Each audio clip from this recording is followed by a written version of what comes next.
I'm Liz Winstead, and this is the Feminist Buzzkills Podcast, the show that believes the only bombs Americans should be funding are the F-bombs we drop on this show.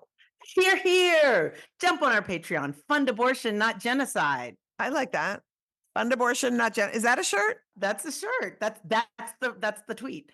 I'm Moji Alawadiel, and we have a big ass show. As we gnaw our fingers to the bone, waiting for the SCOTUS shoes to drop, the Texas Supreme Court has just told 20 Texas women who nearly died because of the state's abortion ban, if you don't see clarity in these laws, maybe it's a you problem. Seriously, it is so bad. I sat down with Amanda Zurawski, the lead plaintiff in this Texas case, to talk about what this latest gut punch means and her tremendous commitment to fight for us all. Plus, we have the Liberace of abortion. That's right. Musical comedian and TikTok superstar Sarah Hester Ross is here to talk about her musical theater feminisms and her new comedy special, Don't Mess with a Redhead. She even wrote a song for us. She did. Also, Netroots Nation is coming, and it's the largest gathering of progressives in America. Your Buzzkills broadcast from there every year, and we have Netroots political director, Mary Rickles, on the pod to talk about the magic of this 3-day convening and why you should join us this year. But before we get to all of that, Liz, I'm still trying to get the stink off me from watching the Senate hearings on abortion and birth control this week. Oh, God, it's hard. It's like you need a Silkwood shower. And those vaginal crossing guards just trotted out some professional liars to talk about the dangers of everything that is, not dangerous. But, Liz, they didn't count on Patty Murray from Washington. No, they didn't. I love Patty Murray because I remember she was swept into the Senate after the Clarence Thomas hearings. She looks like one of those like silver sneakers grandmoms who is, kind of soft spoken, but she can pack a wallop. And she took on this anti-abortion woman named Christine Francis, who's the head of APLOG, which is the sort of anti-abortion counter group to ACOG, which is the actual Doctors Association. Yeah. And we're going to talk about Christine Francis and her shit bona fides in a minute. But listen to Peppermint Patty Murray. Take her down. I want a simple yes or no. Do you believe that women should have access to Plan B? I believe that women deserve to have accurate information about their health care. I'm not asking you that question. Do you believe that women should have access to Plan B? I think that women should be given any medication under the supervision of a physician. So you support access to Plan B?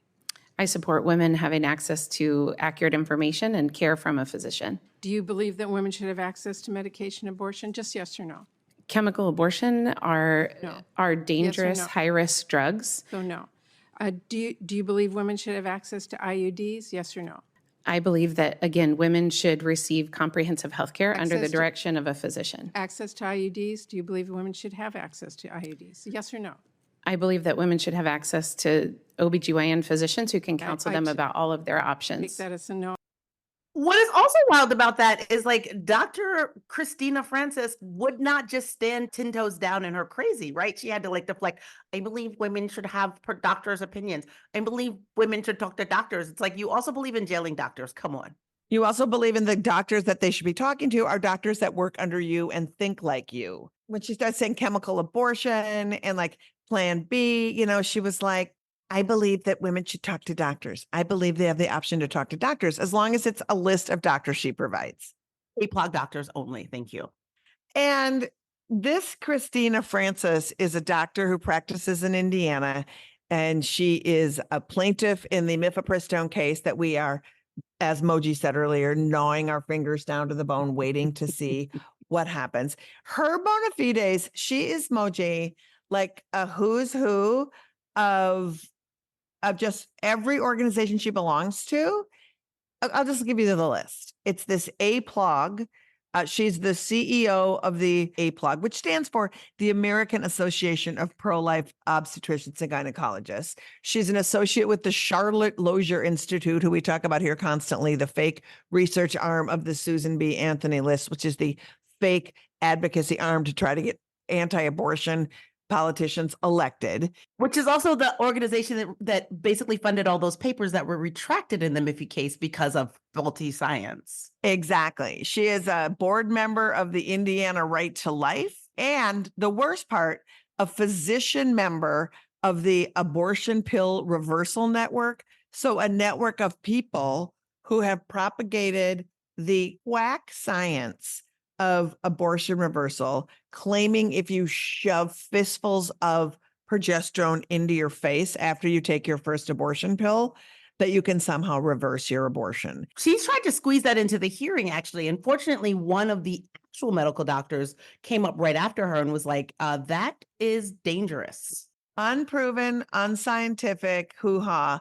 And this is who they trot out and waste our senators' time and talking about the crisis of birth control. I will say during this hearing, it was the Energy and Commerce Committee, and Bernie Sanders is the chair of that, which I do love about him. He said, this should be done by a woman. I am ceding my chairmanship powers over to Patty Murray. And she did a fabulous job calling her out. But I do have to say, I want to play one more clip of Patty Murray and of this Dr. Christina Francis, because she laid out some bullshit and then they moved on and Patty didn't call her out. So I want to. So can we play that second clip? And I want to ask you for the record today, do you think that IUDs and emergency contraceptives are abortifacients? Yes or no? So if you look at the package inserts for such as the copper IUD, it actually clearly states that they do prevent implantation even if fertilization has occurred, which so do would you classify that as an abortifacient, yes, Do you believe per the that? package insert. So here's what's wild. This is how pregnancy works. A sperm and an egg meet, and then there is a 72-hour journey with which that fertilized egg makes its way to the uterus. If it implants itself, it's a pregnancy. If somebody takes Plan B, or the diaphragm's very function is to prevent that implantation, that is birth control. It can't be an abortion if there's not a pregnancy. And she just literally listed what's on the box of the IUD, of what the IUD does, stating herself as a doctor a lie that it is an abortion when we all know it's not. As a woman of science, yeah, a whole lie. That's exactly how pregnancy happens. You have to implant into a uterus. And if you stop it, it's kind of like wearing a condom and stopping the egg.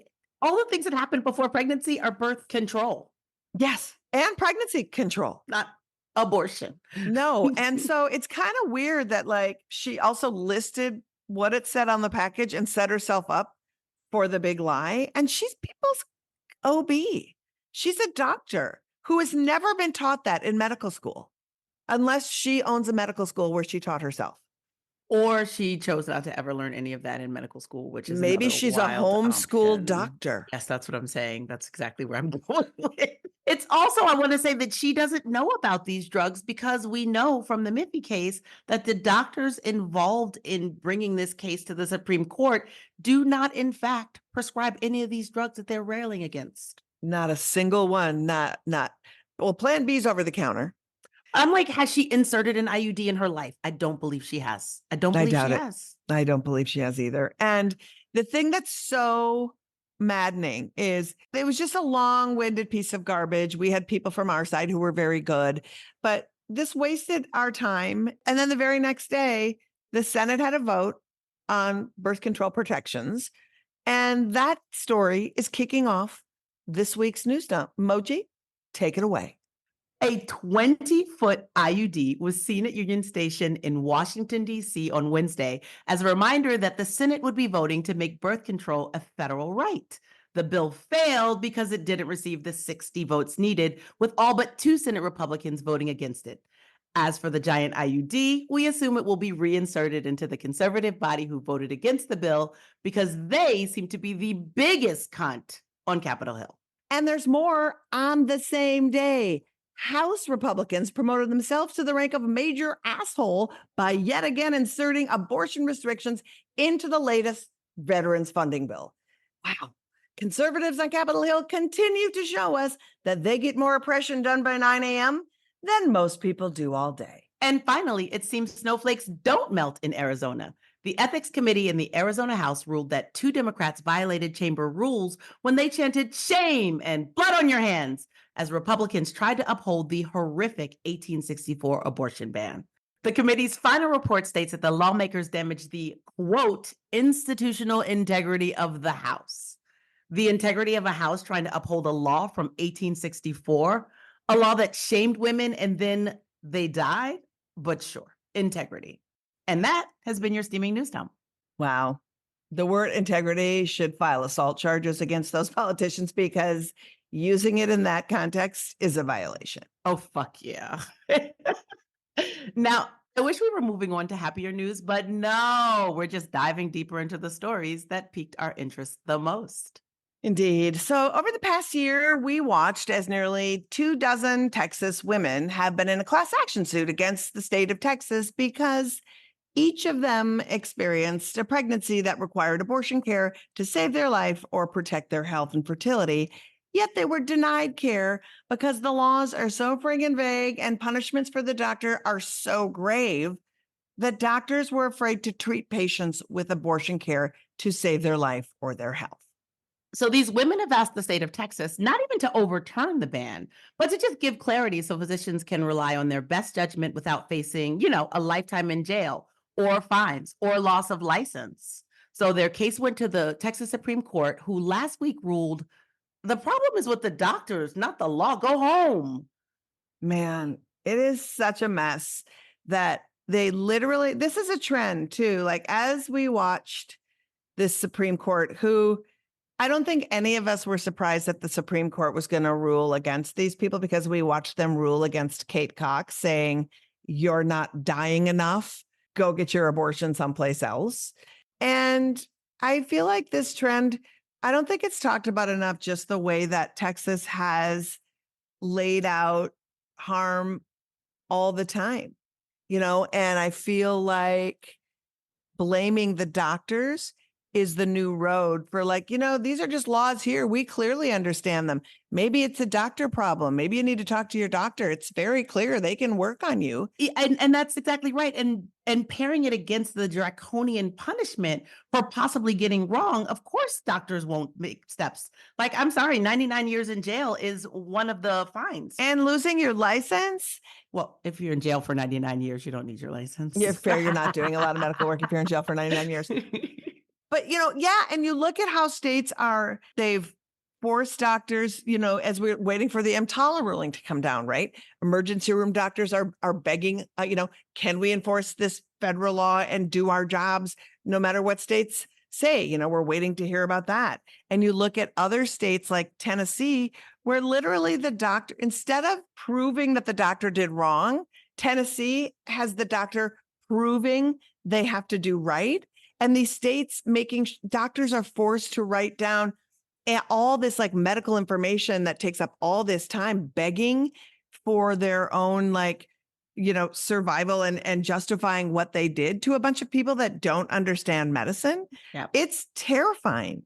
It's really, really scary. And to just even go back a little bit into that Dr. Christina person, whatever, this idea of talk to your doctor, but also let's muzzle doctors so doctors don't feel like they can give real information or give real health care. It creates a vicious cycle that basically patients are left stuck and unhelpful. And then there's a finger pointing from the medical boards to the courts that leads to nowhere and people bleeding in hospitals. That's right. And we have had the good fortune on this podcast to speak with earlier in January. We spoke to one of the co-plaintiffs named Laura Miller in this case. And today we're going to be speaking to the lead plaintiff named Amanda Zurawski, who she experienced something that's called PROM, which is pre-labor rupture of membranes at 18 weeks. She went to a Catholic hospital to try to get care in Austin, Texas. She was denied an abortion because they could still detect a heartbeat. 3 days later, she showed signs of infection, diagnosed with sepsis, which is, of course, life-threatening. And although doctors then performed emergency induction of an abortion, she had to spend 3 days in the ICU fighting for her life. She ultimately survived. The infection caused one of her fallopian tubes to become permanently closed, compromising her future fertility. And her story, which I have seen her talk about so much, is just so painful. It's really, really painful. I feel like we don't need to trauma dump for her, but she had been going through IVF trying to have this pregnancy. It was very much a wanted pregnancy. And that doesn't mean that her care or her situation is any more important than anyone who needs an abortion for any reason. But it makes it a little more heartbreaking sometimes in terms of her personal experience. Yeah. And I think she was asked several times, like, why didn't you just leave the state? And she was like, I was hoping my state would do right by me. And also, she was terrified to get on a plane or to travel through Texas for hours and hours and hours and develop sepsis because that's a death sentence. And the reason that we're telling you her story before she comes on is because I actually talked to her before we started the interview. And I said, I really want to be able to tell your story so you don't have to constantly re-traumatize yourself by giving the backstory. And she was very appreciative. So I'm really excited that a couple of days ago, I was able to sit down with Amanda and talk to her about what the Supreme Court ruling means and where the fight goes from here. So please welcome with me, Amanda Zurawski. Amanda, thank you so much for joining us. Thanks for having me. I'm so excited to be here. First of all, I just want to ask, how are you doing? How is your family doing? And are you taking care of yourself? Thank you for asking that. Not many people ask about that. We are doing okay. The Supreme Court ruling on Friday was a pretty tough blow, but my husband and I have a really great support system. We've got a lot of folks looking out for us, and so we're doing okay. We actually tried to fit in a little mini vacation. Last Friday, we were in LA and we were going to try to have some fun, and then of course the Supreme Court ruined that, but we fit it in as best we can when we can. We can't have nice things anymore. Apparently, in this life, in this world, they make it almost impossible. But I'm glad to hear that because, part of what we do at Abortion Access Front and why we started this was we felt like patients and providers were having to do the heavy lift of everything. They were having to defend the record, having to defend themselves, having to tell their stories in ways they shouldn't. And those of us who could pick up the slack for them weren't doing a really good job. And so to be able to have you on, to be able to tell your story, but then also to have you really bring to people what all of these things mean. And as you just mentioned, the Texas Supreme Court in your journey has just really smacked down humanity in the face. Can you talk a little bit about what you were wanting to achieve from them and how they failed you? Yeah, they sure did. I think, first and foremost, we were hoping to spread awareness with this case, and we were trying to just shed light on what's going on in Texas and other banned states. Beyond that, we were hoping to change hearts and minds. I think we accomplished that. From the court, we were looking for clarity. We wanted them to tell us exactly when a doctor can provide health care and when a patient and a doctor can make that decision on their own without the court getting in the way. Well, they failed to do that. They gave no clarity. And beyond that, they told us that none of us have standing except for one physician who was on the lawsuit. The rest of us have no standing, and even more infuriating, they didn't use the names of most of the plaintiffs on the suit. So to be clear, there were 22 of us on that suit, and most of them were completely erased in the Supreme Court's decision. And that to me is the most infuriating part of it all. It seems to be the theme of this reproductive hellscape that we're living in is that erasure piece of these people have lives, they have names, they are humans. And the deflection of that, it seems a purposeful dehumanization so that they can make these laws. And I think that to me is the part that breaks my heart the most. And second of all, that y'all's goal to bring your stories forth, to raise awareness, to help out other people is a gift that a lot of people don't understand is a great one and comes with a whole bunch of sacrifice. And every step of the way that has happened for you, where the intervention that would be needed just simply to get clarity over what could help you survive and what could help others survive has been smacked down. And something that we don't hear about a lot is y'all also appealed to the Texas Medical Board to ask them for clarity. And their non-answer was also equally as just harming. Can you talk a little bit about what you were asking from them and then their bizarro response?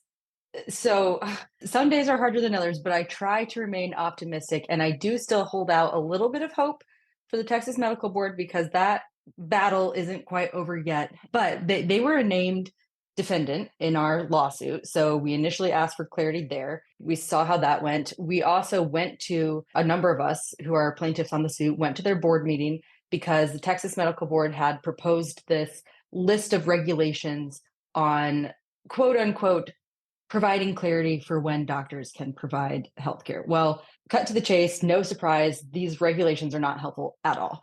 And we told the Texas Medical Board that, and we asked them to be more precise and to be more clear. They didn't do that. They had another hearing where the public was allowed to attend and provide comment and essentially provide feedback. It was full of physicians in the state of Texas saying these regulations do not help. This is still confusing. These are more barriers, more obstacles. You need to fix it. And so that's the latest there. We're waiting to hear what they're going to do with that feedback. And this is where I try to remain a little bit optimistic. But it's just so frustrating because in those hearings, they're saying, well, this isn't our jurisdiction. That's the court needs to rule. Meanwhile, the court is saying, well, this isn't our jurisdiction. The Texas Medical Board needs to provide clarity. And it's just finger pointing back and forth. And no one in a position of power in the state is willing to take accountability and help us. And in the meantime, people are suffering every single day. And it's just infuriating, which is why I keep fighting, because until something changes, this is going to keep happening. Well, and Amanda, when I was reading about it, one of the things that they propose is that doctors have to just write this litany of paperwork about their patients as though a physician should have to justify and list why it is there were circumstances around saving someone's life or saving someone's, reproductive health. And for me, in reading it, I saw them say, well, we don't make laws here. No one's asking them to. Exactly. And that's the part that I felt so incredibly frustrated for you and for just everyone's humanity who's going through this is why isn't through the Supreme Court, through your journey in this legal process, the fact that patients weren't centered at any point. I'm just sorry for you. And I'm glad that you're raising awareness about this because as we look at this and as I've watched you speak, I wanted to ask you about this too, because this is so much larger than abortion care, right? The life-saving care or the saving people's reproductive systems and all of that to carry on is a huge part, but also this irony of your fertility may have been compromised, right? Yep. So if they compromise your fertility by not providing care, and then they want to ban IVF and they want to ban surrogacy and all of the things that would help you and any one parent, how is that squared? Oh, well, it's not. I mean, the irony is truly astounding. It takes my breath away, to be honest, because you're exactly right. On the one hand, nope, you can't get an abortion when you need one because we're pro-life. Then on the other hand, that abortion that you couldn't get caused you to compromise your fertility indefinitely, probably forever. So you have to use IVF. Well, we're not going to let you use IVF either. By the way, my doctor said probably going to have to use a surrogate. That's probably on the chopping block too. I mean, it's just, it boggles the mind, the irony and the mental gymnastics that they must go through in order to make this make sense in their own brains, because it doesn't make sense in anybody else's brain. Well, they're just failing at misogyny so profoundly that it's almost like if you're going to treat us as though all we are is vessels for procreation, and then you're destroying the vessel, but saying that your only use is being a vessel, what are you even saying at this point?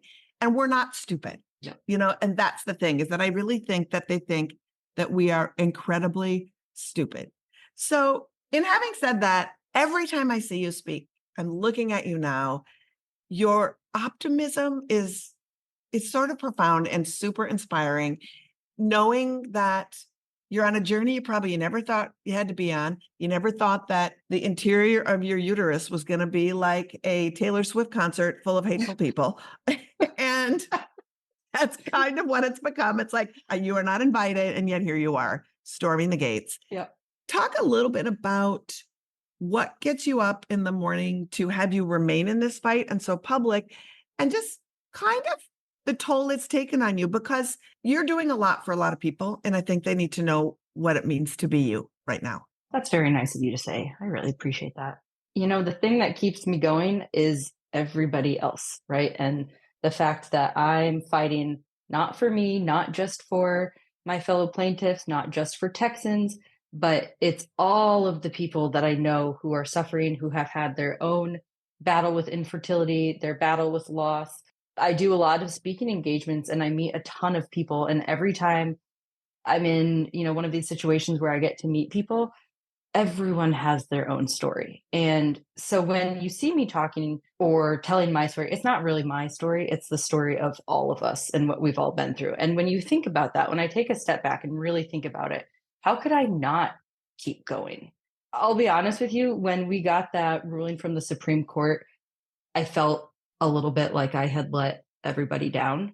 And so, I the only path that I know is forward and is to keep fighting because we still have a battle and there's so many people that need me to do this work and I'm able to do this work. Yeah.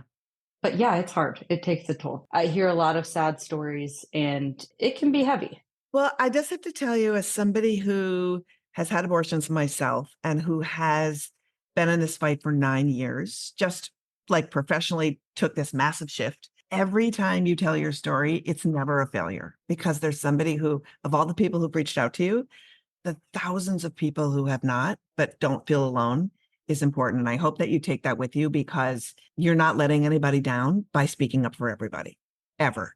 That is never a thing. Thank you.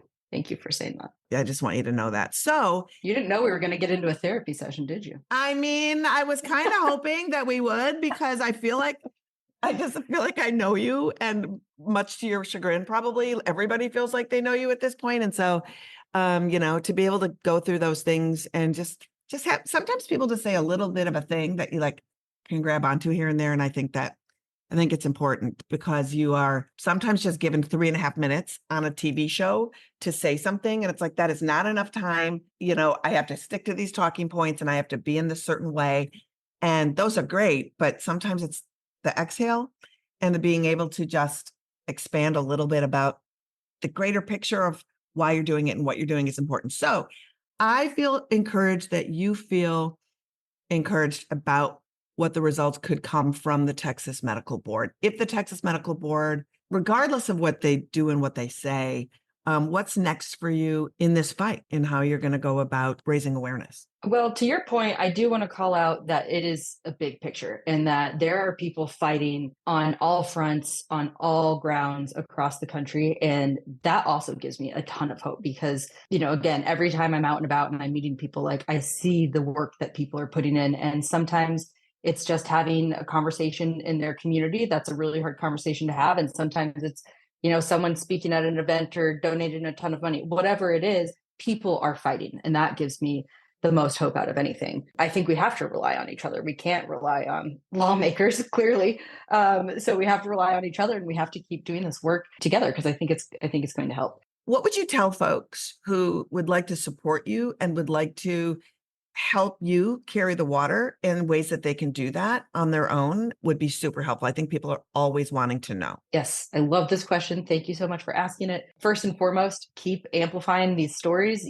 Somebody, you love someone who has had an abortion, who will need an abortion. Listen to them, share their stories, have the conversations in your community where you can help educate people on what abortions are, which is healthcare. I think that's some of the most critical work that people can do. Beyond that, if folks feel so inclined to donate their time or money, I would love to plug the Center for Reproductive Rights, who represented us in our lawsuit. They are amazing people doing incredible work. So I always plug them. And also, if you happen to live in a state where there is access to abortion, which those states are getting fewer and fewer, which is really scary, but support your local clinics, support your local abortion providers. They need a lot of help right now too. And again, whether that's volunteering time or money, just get involved and help because everybody needs help. That's right. And go to the aafront.org website. We have a program called Adopt a Clinic where we're encouraging people to get together with their friends and finding clinics have wish lists on there and finding those clinics and supporting them and standing up and saying, this clinic is part of our community. It's a community good and we stand in the light with them. So Amanda, thank you so much. When I come to Texas, hopefully we can get together and toast your successes. And I just want to say that we're big fans of you over here and we're big fans of your courage and your strength. And we walk in the light with you. So thanks for coming on and explaining to folks where we're at. Oh, well, thank you so much for having me. This was super fun. And you're welcome in Texas anytime, no matter what my state legislators say. Oh, you know what? We don't listen to those assholes. Thank you so much for your time. Thanks for having me. How people like Amanda wake up every day and fight for all of us. It's so impressive. It's really impressive. And she shouldn't have to.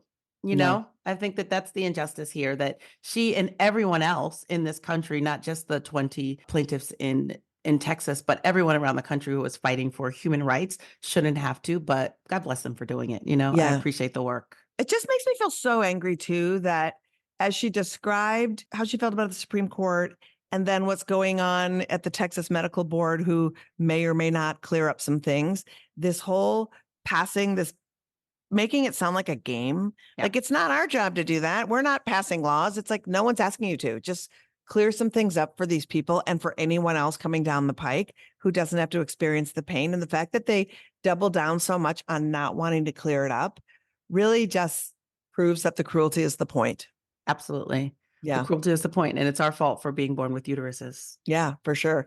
But here's a little fun fact. If you're in Texas, 3 of the judges on the Texas Supreme Court who voted against these plaintiffs are up for election in 2024. They will be on the ballot. You should go to your local election board, and there's a website, I'm sure it's probably texas.gov something, and find out about them and do your research and make some decisions about how you want your state to be run. Thank you, Amanda, for telling your story. And thank you for going out and voting when you do. Yay! Yay! We're staying in Texas because here's the truth. The stories out of Texas, don't get sick of them because they're not just happening in Texas. Texas is leading the way for the rest of the country. And so just know that. And this Texas coming out story that Moji's about to lay out for us is wild. It is bonkers. Okay, so 2 professors, Professor Daniel Bonavac and John Hatfield, are professors at University of Texas, and they received, as all teachers in federally funded universities did, direction about the Title IX protections in April. And they read these directions and they were so triggered that they had to do something about it. And if you're in Texas and you're triggered by someone else living and breathing, what are you going to do? Well, you're going to obviously initiate a lawsuit. That sounds insane, right? That's just the way. Don't you think, Liz? Of course. Yes. So the Title IX was created to be sure that students and employees of all genders are treated fairly in educational settings. And it defines discrimination based on sex stereotypes, sex characteristics, pregnancy, and related conditions. And I think that's what they read. And they said, I don't understand why we have to abide by any of this shit. Also sexual orientation and gender identity. And they read this. And I mean, Liz, can you go through some of their grievances? Because it's astounding. Oh my God, they are big mad. They are big mad. So literally, these are people who teach higher education. And one of them is a philosophy professor and one of them is a professor of finance. So both very well versed in the anatomy of reproduction. Totally. Oh, they know everything. Yeah, absolutely. All it takes. Yeah. So gripes. They want the right to ignore they, them pronouns. They want the right to punish students for being gay or trans. They want the right to not hire or punish TAs if the teachers don't agree with their gender expression. The right to flunk students who have had abortions, and the right not to hire teaching assistants who've had abortions. And they call the abortion patients criminals. These teachers are incels, I think, Moji. Oh, it's not even these teachers are absolutely these teachers are incels, and they're proud of it. They're so proud of it. They're so they were like, we want to go on legal record being incels. We want everyone to know how incelish we are. They're so obsessed, and they in this lawsuit they say so much crazy shit, like, quote, pregnancy is not a disease, and elective abortions are not health care. And they go on to say, because pregnancy is a result of voluntary and consensual sexual intercourse, that students should not be allowed to get time off to get abortions or to heal from abortion. Also, I'm like, it's wild that they just believe that that's how all pregnancies come, that if you do not consent to sex, that the body has a way of just shutting that down. We know that old chestnut. Yeah, that one's famous. We all also know that. Cancers caused by consensually and voluntarily walking the earth. Is that a problem? I'm consenting and voluntarily doing something and then I got a bad thing. Liz, give it 20 minutes. Some man in Texas is absolutely going to write a lawsuit against that. Just don't put that out in the world. 100%. But literally, to the idea that if students disobey by having abortions and miss class, the professors think they should be allowed to flunk these students. And also just calling a teacher's assistant who had an abortion a criminal? A criminal. How is that? I don't know. And the audacity is wild. I also, just to get a little bit off topic, how are they going to enforce this again? How are they going to enforce their feelings? I want to know a little bit more about how they imagine. Do you have to submit pregnancy tests before the school year? Are they during the school year or menstrual cycle? Are they standing outside of the parking lot like anybody going to New Mexico? Why? Like, I'm just wondering how they thought this was going to work. I don't know. But also, or is this just some ruse to take it even one step further and look at all your medical records so that they can know everything? Because it just seems like a massive HIPAA violation. It's wild. And of course, the part that's so fucked up about this other part hasn't been fucked up. Which part? I know. So as Moji said, these are reaction to Title IX funding, but they didn't file in Austin, Moji, did they? Oh no. Where did they file the case, Moji? Oh, tell people where. Oh, of course they went to Amarillo, Texas, because that's where you go when you have bullshit gripes that you want to put in front of a man who is excited to hear about your bullshit gripes. That's right. Of course. The Kasmeric Court is in session. That's right. I mean, and for those of you who follow our podcast or the news, you know that Judge Matthew Kasmeric is the poster child for all things reproductive oppression. He was the judge that when the mifepristone case started, they immediately filed there. And his ruling was we should take all medication abortion off the market because it's never been safe and it was never approved correctly and get rid of it immediately. And even the creepy Fifth Circuit was like, yeah, I think you're a little unhinged. But he, we talk so much about his abortion shit that he also is so anti-sex. He literally has written that sex with birth control within a marriage should be prohibitive. I'm like, what? Why are you so far in someone else's sex life? You know what I mean? Like so far into even married people's sex life that you need to be sure that they are also not using birth control. Also the law, like if you were, and he went to a law school and practiced law. Allegedly. Yeah, allegedly. But the structures with which he came up, he was purposely going to places where their religiosity was the driving force behind everything they do. I mean, this dude actually has also written down on pieces of paper that sex is only for procreation within marriage, and any kind of sex outside of that should draw legal sanctions. I'm wondering why he doesn't have 50 kids yet. Exactly. Because the rhythm method works. Not that. It's not that effective. Also, and if you're like, how did that guy get on the federal bench? Well, he scrubbed his name off a bunch of shit that he wrote early on. And so when he went through his nomination process, that wasn't available. And then sleuths found it and when it popped up and then showed that this guy's showing his whole ass and plans on doing all of these kind of cases. Oh, wait, there's more, because I was like, who is representing these wingnuts in Amarillo? And I was like, America First Legal. What's that? And I had a jump scare. Liz had a jump scare. I went to the website. America First Legal's president is Stephen Miller. First thing you see on the page, jump scare. Let me tell you, I don't want to talk about people's looks, but that man is the worst. I don't know if you remember who Stephen Miller. I mean, you do, of course. Yes, he's one of those people who is. There's a whole oeuvre of right-wing people who look like thumbs. And Stephen Miller is in Club Thumb. Top Thumb, yeah. Yeah. And he is, if you don't remember, Stephen Miller was in the Trump administration, and he was the architect of the family separation policy that separated migrant children from their families when they arrived at the border, some of whom have never been reunited. And currently, he is one of the architects of Project 2025. So he is crafting all of these pieces of legislation that are going to destroy all of our rights. So he has taken on this case. to end all the wokeness and DEI and government oversight. And just, he is like the king of the disgrunt. Like Yes. if you're disgruntled, Thummy Miller is your dude. And in case you're just like, oh, maybe he is a proud white nationalist. That is a moniker he puts on and carries with pride. So in case you're like, oh, maybe he's not that bad, he is, in fact, that bad. This case has just been filed. We're going to see where it goes, but it has pull out your popcorn, because when you have Stephen Miller, Matthew Kaczmarek, incel professors trying to, find out which of their students has abortion so they can flunk them, it makes for the Lifetime movie I'm here for.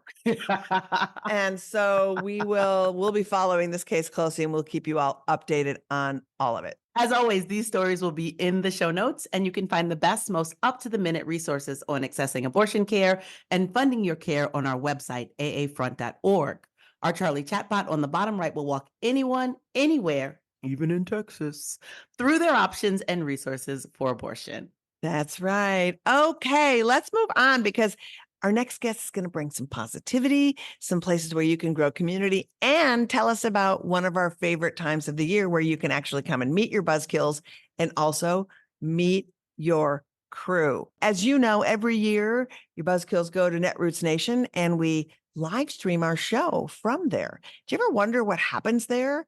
How cool it is, why we go? Well, here to tell you all of it is the political director of Netroots Nation. Please welcome Mary Rickles.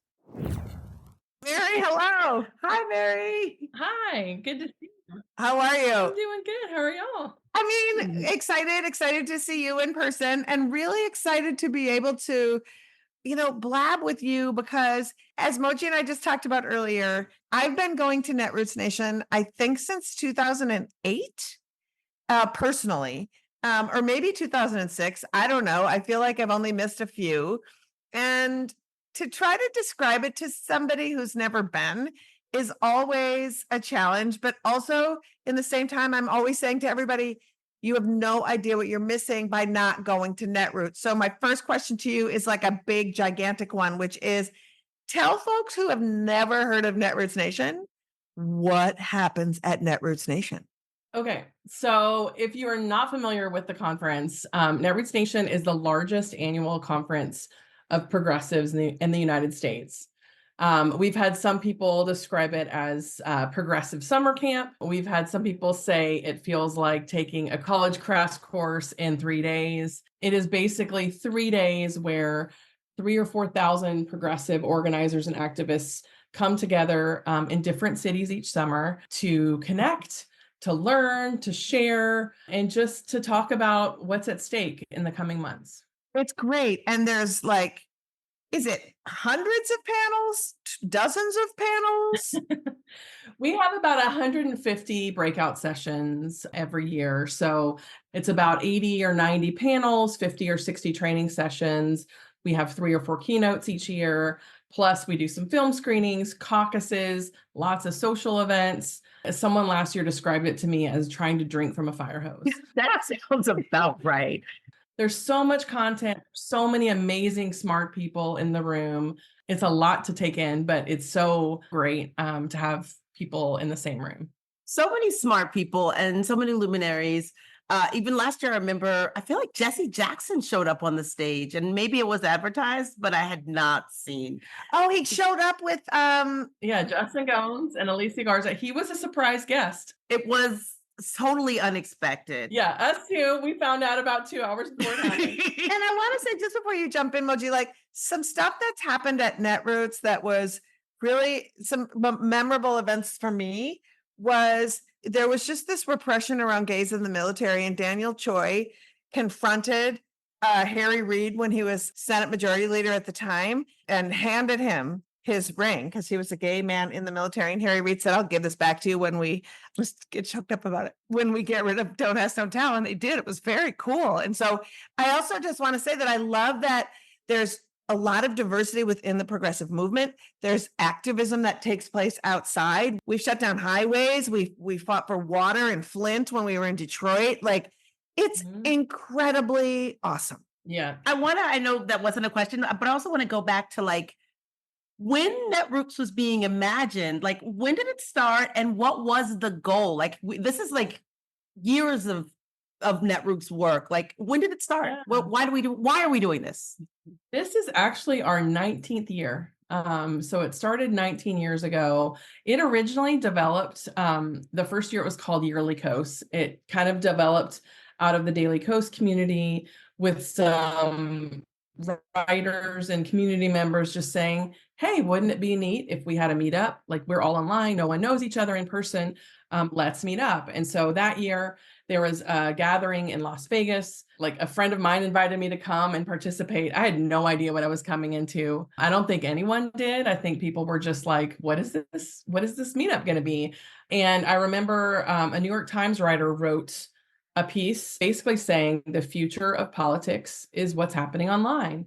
And when that piece broke, we all of a sudden, or the organizers all of a sudden started getting requests from members of Congress and senators who wanted to come and speak to this group of people meeting in Las Vegas. And so we ended up having quite a few members of progressive leadership come, lots of great panels and content. And it ended up, being something that, press wanted to come and see what was happening and things like that. So it's just grown from there, and it's really evolved as the progressive movement has evolved. So some of the folks who come now are professionals who work in the progressive movement. Some folks who come are just bold activists who are very passionate about getting involved in their communities. They do phone banking every year. We have candidates who come. We have elected officials who come. We have folks who are leading organizations and unions. We have college students.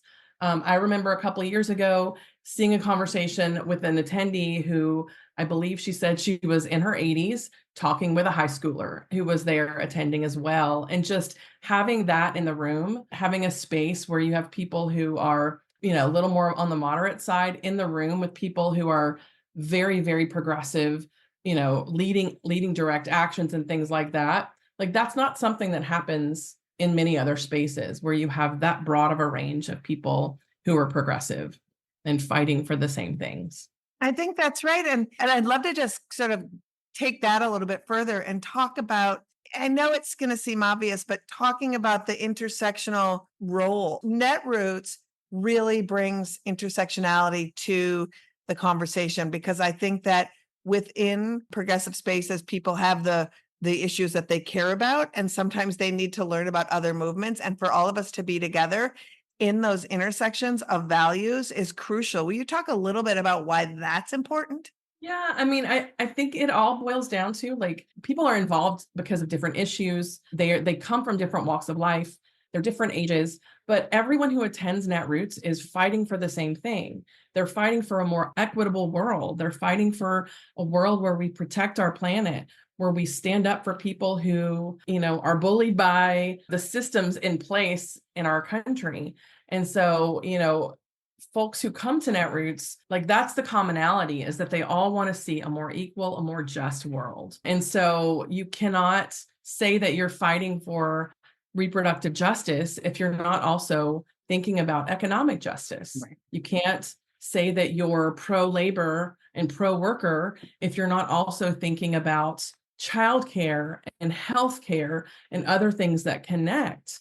You can't even really say that you're mobilizing around important issues at home, like gun violence and education and abortion access, if you're not also calling for peace abroad and calling for a ceasefire. Right. And so, all of these issues do interconnect, because it's all about seeing democracy flourish, protecting our democracy, fighting back against rising credible fascist threats all around the globe.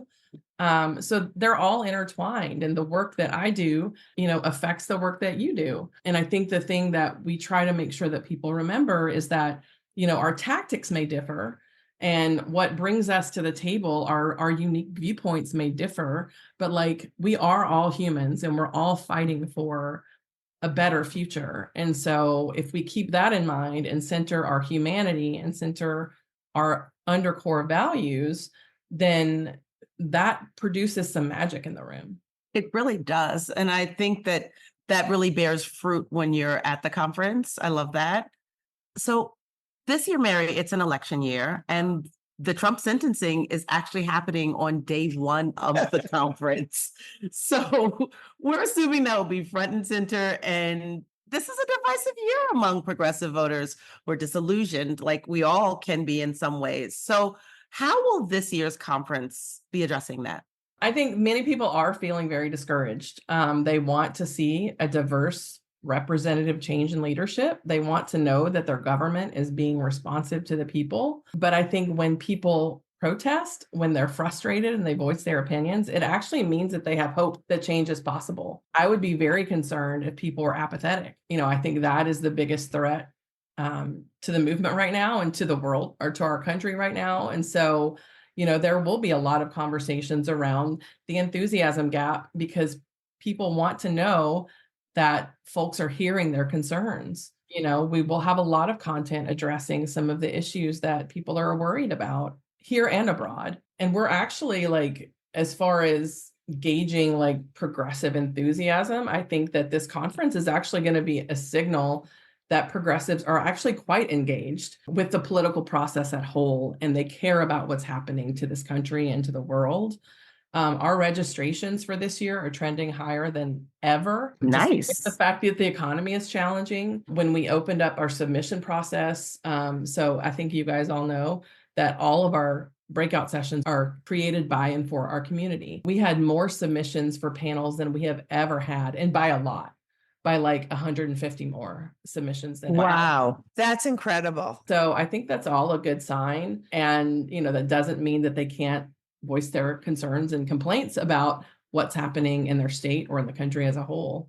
So, Mary, every year it is chock full of panels and speakers. Give us some of the highlights of this year's conference. There's a panel called I Don't Vote. That's about the enthusiasm gap with young voters and communities of color and women. We have a panel on winning back abortion rights at the ballot box. We have a session on how to defeat the rights fear agenda that sort of talks about how to counter some of the attacks on immigration and some of the talk about crime being rampant and things like that.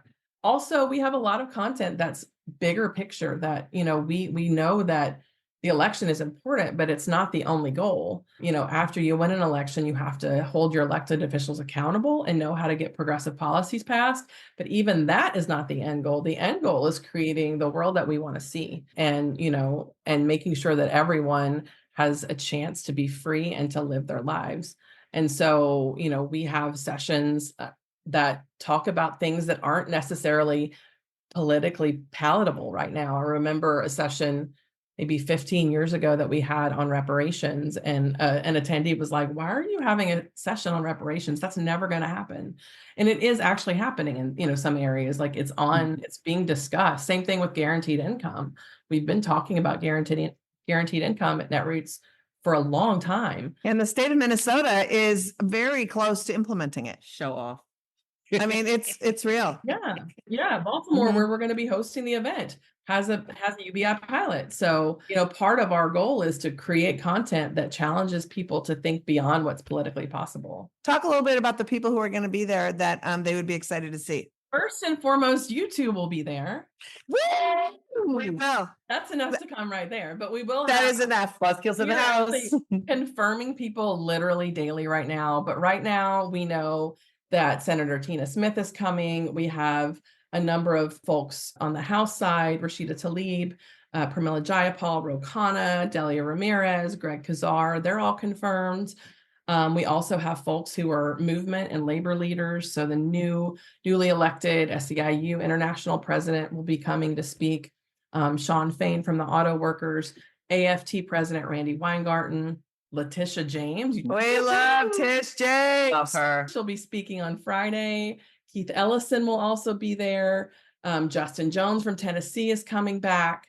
We were talking about intersectionality earlier. Kimberly Crenshaw is going to be coming and leading a session. So it's just going to be a really, really incredible meeting of minds. Well, Mary, how do people find out how to come and where to get tickets and all the things? Tell them where they can find Netroots everywhere. So just go to our website, netrootsnation.org.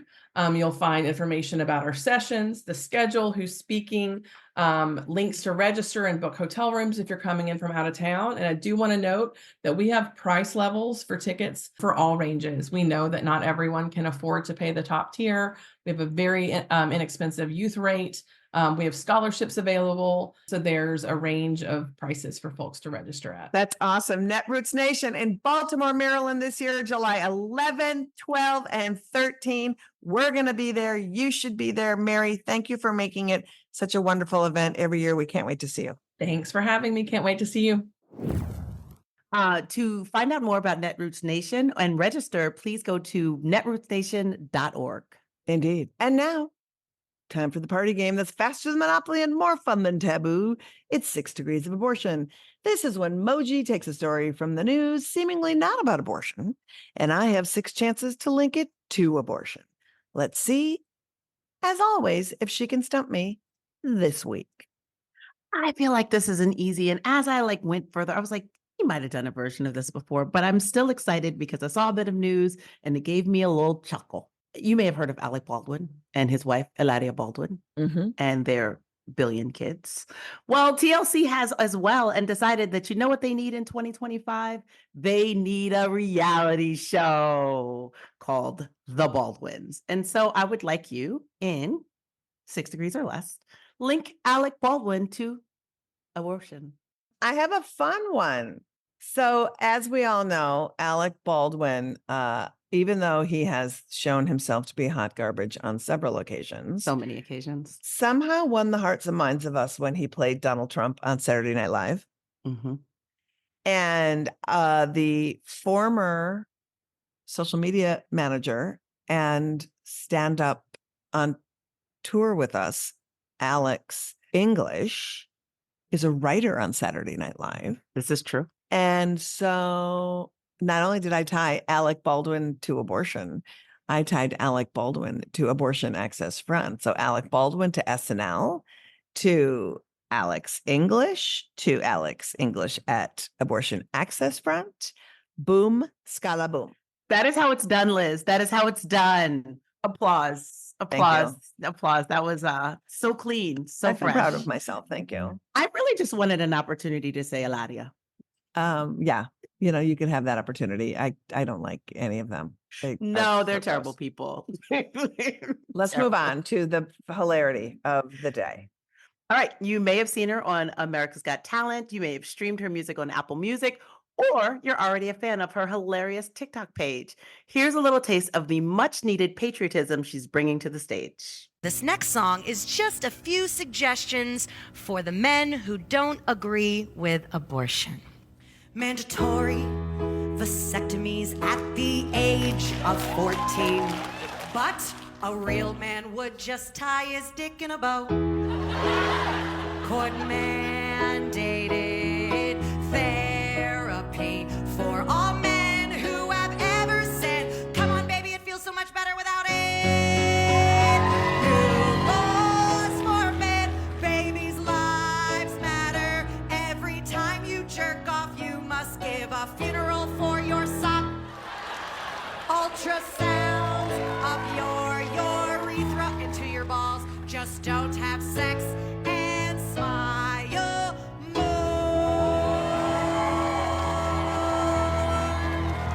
America! Endless fun. Endless fun. Oh my gosh, so much fun. She's so funny. Please welcome Sarah Hester Ross. Sarah, welcome to the pod. Thank you so much for having me. How do you write a song that's not 25 minutes long Oh my gosh. about the laws for men? Well, because it was a parody, I was able to, the song ends, God Bless America ends, eventually. Eventually. So that kept me in constraints a little bit, but I totally get what you mean. I could have gone on for days. I mean, I'm just saying I have thoughts. I have more rules that I would have added Oh, on, but I oh, like your please. start. Oh, no. Your song was brilliant. Perfection is perfection. So I'm a little bit older than both of you. This reminds me so much of, I don't know if you remember, but like back in the 90s, Uh-huh. the Pope decided he was going to apologize. And it was the same kind of thing where the Pope started with the apologies at the Vatican. And it was like, hey, Pope, fucking seriously, like, if you're going to start this shit, like, how are you ever going to finish? He might still be doing that list. I think like when he goes to the bathroom, goes back, lists some more, but it was hilarious to me. So I was like, how is he going to work this one out in a matter of like time? He's still going. It's 4 days later. He's still, what else is happening? Yeah. It is just so wild. So, Sarah, you identify as a musical comedian, which I had to spend a little time. And it's like, oh yeah, it's not comedian musician. It's a musical comedian. So were you ever just a musician or just a comedian before? Yeah, I've been a musician since I was a very young child. I've been singing since I was 3 years old. The comedy came in later in life, specifically like writing my own comedy bits and stuff like that. I just love music so much. And then I kind of fell in love with comedy and I started putting them together and people seemed to dig it. So I just kept going. And now I can't choose between the two. It's a part of me. So And you don't have to. You know, after watching your special, I was like, oh my God, we finally have what we never knew we needed, which was the abortion feminist Liberace. Oh, 1000%. Thank you. Thank you. Thank you.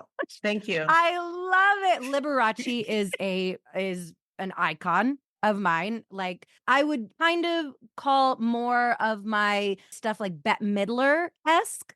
Liberace right up there. I love the glitz. I love the glam. I mean, if you watch my comedy special, I like to change costumes and be crazy and very theatrical. So Liberace is there and I dig it. 100%.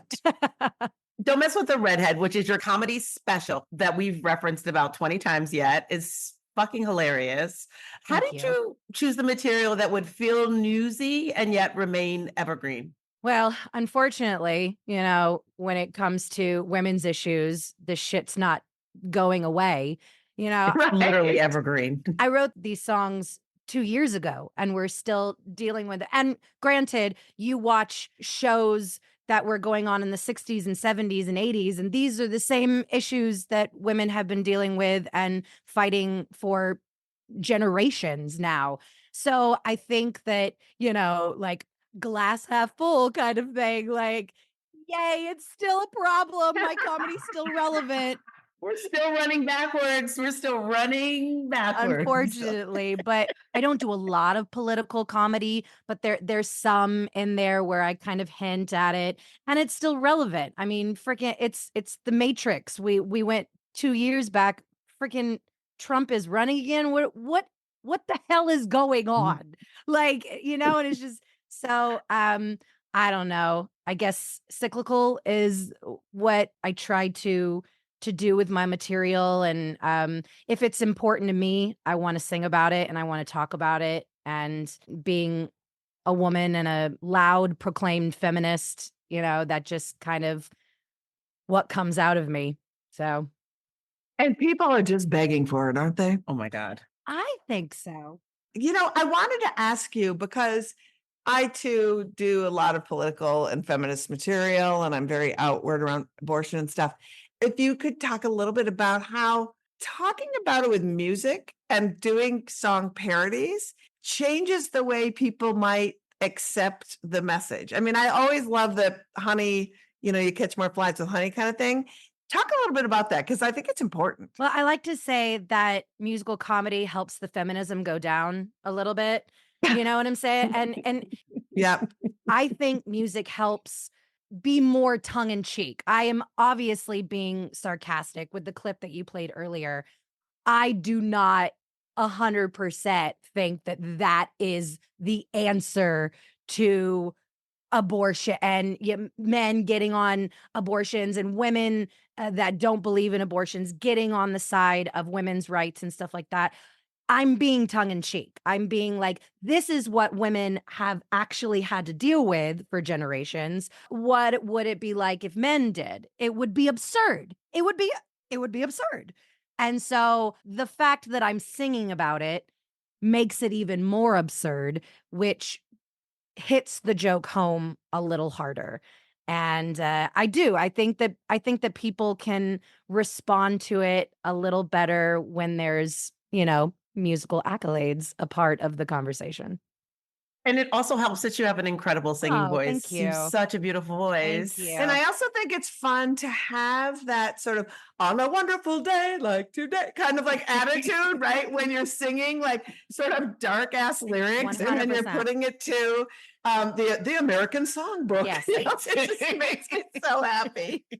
And you can't help but smile, like in the sense of, we're talking about very serious issues that are affecting people and families in a extremely uncomfortable conversational way. Unfortunately, it shouldn't be, but that's where we are right now. And when you put it to music, it changes the atmosphere of the conversation. And I feel like I'm very lucky to have that a part of my artistic style. It gives me a little bit more freedom. Right. So when you're out touring, when you have a show this big, do you tour with a show that's like this big and all the glam, or do you pare it down? Like, if I was to go see you in Minneapolis, Uh-huh. what would the show look like? Always Minneapolis with you. You know, Is that your home base? it is my home base. I live in Brooklyn and Minneapolis, and Moji always gets mad because Minnesota's the greatest state Fucking of incredible. all It's 50. so good. Minnesota people do believe that. They're hardcore. We don't. They're hardcore. It's true. Yeah, I try to bring as much of the theatrical as I can with me. The venues is a little limiting sometimes. Right now, I'm doing a lot of comedy clubs, and they're a bit limited on the tech. I'm trying to get into more theaters and black boxes. I'm actually going to be at the Fringe Festival in Edinburgh. Ooh. I'm very excited about that. So I'm going to bring all the costumes and all the tech that I could get to that, especially because, I have the opportunity to. But even when I am, bare boned, the theater kid in me pours out. I bring as much as I can. And I think it makes it more interesting. You're not going to see the exact show that you see in my comedy special when you see me live. Never. I'll never do the same show twice. Which is also not what we're going to see on TikTok, because you are so prolific on TikTok. Thank you. Yeah, TikTok is very different. And I like to explain that to people because I've gotten a lot of traction off of TikTok, and people come and see me live. They see a whole different side of me. Right. With the stand-up bits. And, if you know me from TikTok, you know that I'm political and I talk about women's issues, and I can't shut up about it. So that's not a surprise. But, TikTok translating to the stage is a little difficult sometimes. I was wondering, do people show up having seen you on TikTok and be like, this is not what I expected? 100%. Yes, definitely. Does it really happen? All the time. All the time. Anytime a woman has decided that she deserves to have an opinion on space in this world, it does not go without, let's say, a certain amount of blowback. Talk a little bit about what kind of trolls you get and how you handle them. Do you sing back to them? You know what? I have before. Actually, New Laws for Men came out of a negative comment. I wrote that because a prominent political right-winged young man made a comment on a video. Ben Shapiro? God, I wish. Charlie Kirk? I'd love to get some of that traction. He's just on TikTok. He's just a kid, but he made a comment and his comment blew up, and he made a video about it. And so I wrote New Laws for Men because of his comment, because I'm like, oh, you're a man that doesn't agree with abortion. Great. Let's talk about it, shall we? Let's see how you can get involved and be a part of the solution for the babies. So I clap back sometimes, but I do get a lot of it, like a lot. Yeah. I love that your blowback, like that they think they own the libs, and then you're just like, oh, I'm sorry. I'm going to drop something that's going to bury your bullshit. Bye. Yeah.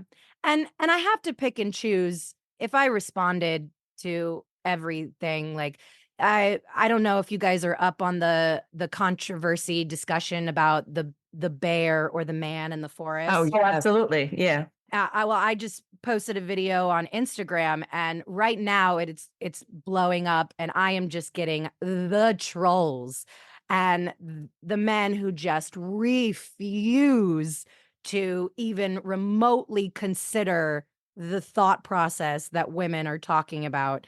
Like, they just refuse. And so I'm getting a lot of DMs right now, like, I get called feminazi all the time. I'm a misandrist. They're still doing that? I feel like that's from the 90s. Whoa. Oh, yeah. And, and it's just like, I can't reply to all of them. I actually have a life. I have sex. I have, You have solo rights. Yeah. I have money to make, bitch. Like, mama's mouth is making money. Shush, shush, shush. You need to be quiet.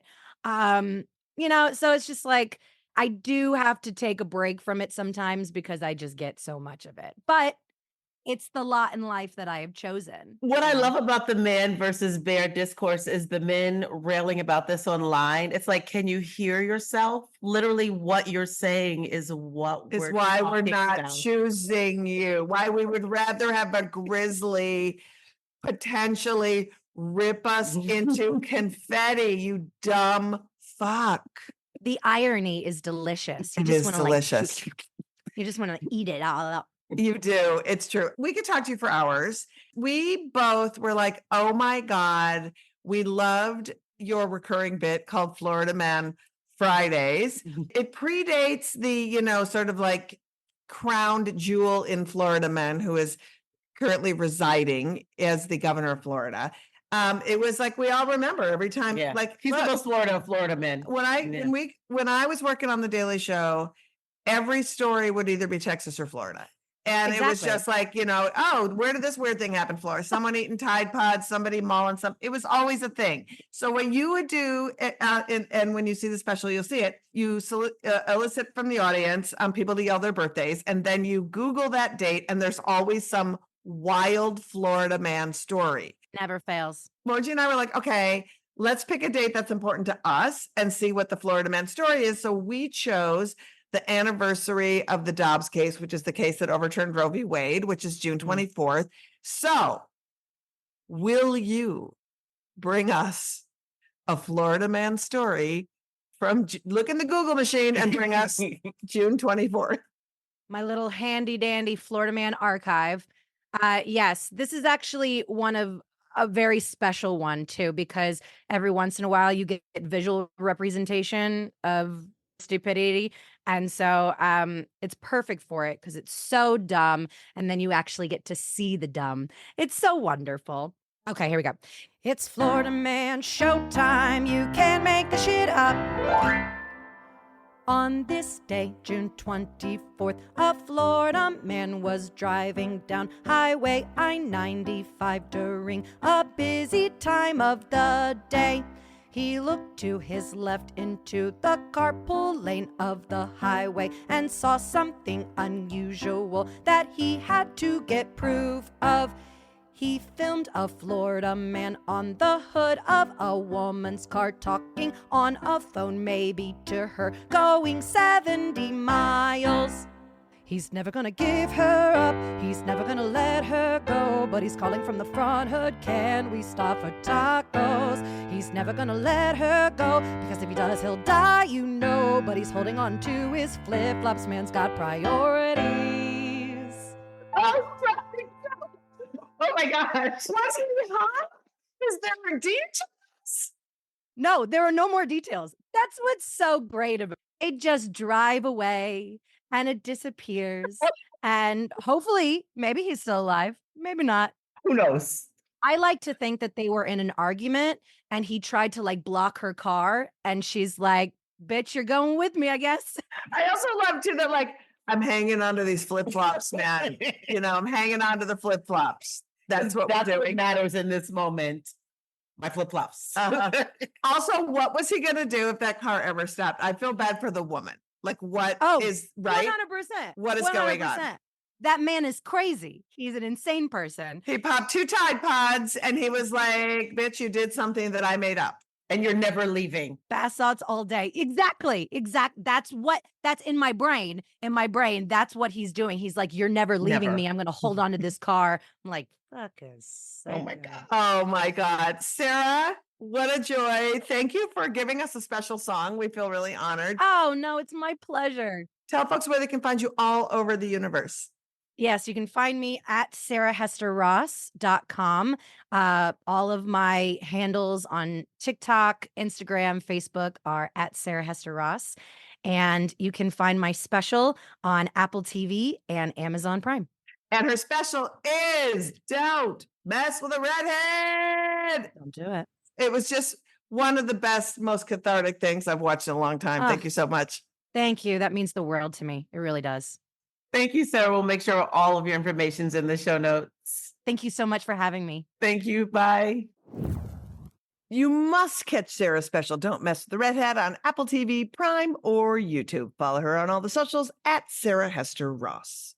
That's our show. Liz, thanks for listening. Thanks again to Amanda Zurawski, Mary Rickles, and hey, come meet us at Netroots Nation. Yes, do. Did you have a fun show? Did we make you smarter? Did we make you laugh today? Show us some love by liking, subscribing, and giving us a 5-star rating. Plus, stay connected with us and all the latest news around repro rights, health, and justice at Abortion Front across all platforms. Looking for where you might fit in to do some abortion activism? Stop yelling into the void and start getting involved. One thing you can do now is demand our legislators repeal the Comstock Act, a long-forgotten 1800s relic revived as a dangerous weapon against abortion access.